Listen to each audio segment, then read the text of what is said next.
Hi. Okay. I just thought I would put together a little short video on my suggested tips if you're completing a HYROX event for the first time. You're thinking about it maybe, or you've booked and you're working up and you're in the middle of training or anything pre your first HYROX. I have just completed mine. I am nothing even close to being a pro or an expert in this area. I have a personal training background, but that's by the by. So I've just completed my first HYROX. I love the experience. I just wanted to do it for my own self, just to prove that I could do it. I am not a runner, so if you're not a runner, stay tuned. Maybe this will be good advice, but not just about running. Okay, I'm just going to get started. I've got my little notes sat here, so excuse me looking away. Okay. First thing is pre-hydrate. Now you hear about hydrating and there are hydration stations on the way around. However, I don't think it's a good idea to be taking on a lot of water as you get thirsty on the way around. You really just kind of want to wet your mouth if you're going to do it that way. Take a tiny sip. You can also get one of the little backpacks if you're working intensely, but I find that seems to suit the really fast pro guys and gals, the runners, the sprinters, the competitive ones, the pros basically.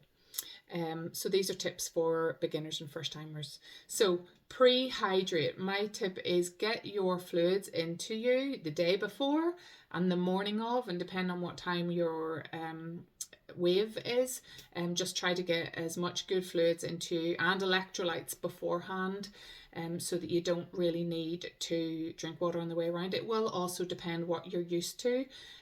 I don't tend to drink a lot of water when I'm training, so I'm used to that, but I did find even there I was taking little sips just to wet out my mouth. So that's my tip on hydration. I would say tip 2 is avoid wearing anything new. Make sure your kit might go without say. I mean, like, well, why would anybody wear anything new? But you're building up to an event. You might get a new pair of trainers, or you might want some shorts or leggings that are super comfy. I just personally wouldn't wear anything new. Make sure you have tried and tested whatever you're wearing on race day. I'm sure you're aware it's not about the looks. So just wear something that is super comfortable. In my case, I like it supportive as well. So the last thing you need is chafing or a huge, massive wedgie. Okay, and that includes the underwear, obviously. My third tip is be mindful of what and when you eat before HYROX. It's a lot to do with what you're used to exercising with in your system. Now, for me, I intermittent fast, and I don't eat in the mornings, and I train fasted, and I take Perfect Aminos, Body Health Perfect Aminos in the mornings so that I'm not consuming my muscle as fuel when I train in the mornings fasted. So I've got fuel in my body. Now, on race day, I was out with family and they were like, you need to get a meal into you. This is going to be intense. This is going to be intense. And reluctantly, I ate a meal. I had a cooked breakfast, not a big fry up. It was fairly clean as they go. But I was like, yeah, I was a bit scared. I'll have a cooked breakfast. Oh my God, did I regret it. Now, your metabolism might be different to mine. I had my meal at around 11:30 a.m. and my race time was 2:10, and by 2 minutes into my race, I could taste my breakfast coming back up, repeating on me. It was horrendous, and it really, really genuinely held me back. Now you're talking like 3+ hours later, and I'm just not used to eating and training. I'm not used to eating breakfast, full stop, certainly not anything of that mass. That was a huge rookie mistake. So obviously, depending on what you're used to, take that into account when you eat beforehand. You certainly want to have fuel in your system, but mine was a bad choice. I should have probably just stuck knowing my body to my electrolytes, my fuel, and maybe just a protein shake or a banana or something like that would have been so much better for me. Actually, on the burpee broad jumps, I had to stop because they thought I was gonna vomit. And it wasn't for the intensity, it was because breakfast was rising.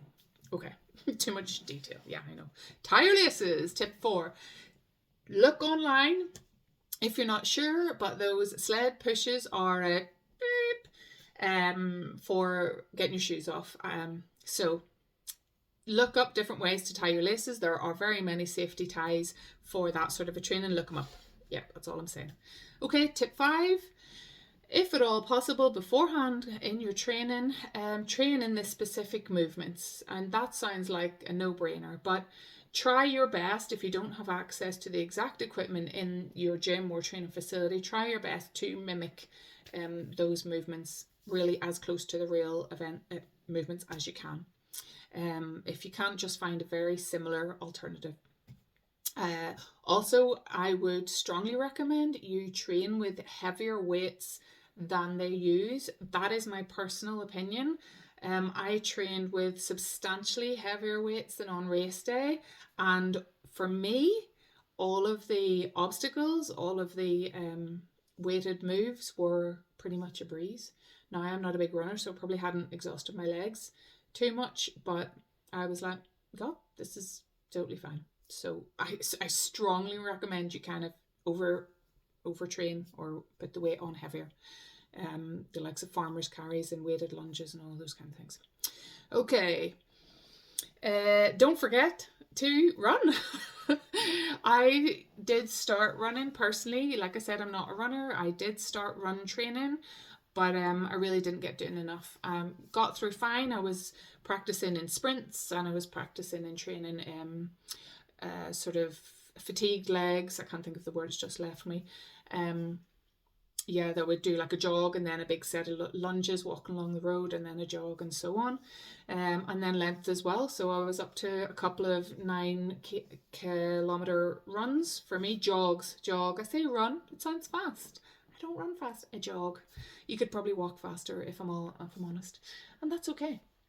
So yeah, vary your run training, but do not neglect run training. It needs to be done. It's like, 8 kilometers, it's most of the race. During the race, I would say if you're a beginner, do not try to compete with the crowd, the wave that you're released with. If you're a complete beginner, just go at your own pace. Do not oversprint, overexert at the beginning, because you're going to risk burnout. And nobody wants burnout. It's not fun. Lots of people take energy gels and things with them, have them tucked into little pockets. Again, maybe if you put your mind at ease, have a little energy gel with you and take one. I had a couple of energy sweets, glucose sweets with me. And like I said, breakfast was still rising at that stage. So there was absolutely no chance that I felt like I needed any additional energy. I could barely make myself swallow the water. So I'm kind of hoping... I'm just reading my last notes here. Yeah, I think at the intensity that I was doing HYROX, especially the runs, I did not use up my energy reserves in the muscle anyway, and to need those sachets and things just to add on to that. So yeah, and aside from that, have a brilliant race. Go at your own pace.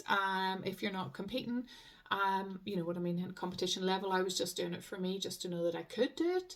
And you probably will get hooked, because I am definitely eyes peeled for booking another ticket probably relatively soon. So maybe see you somewhere in 2024.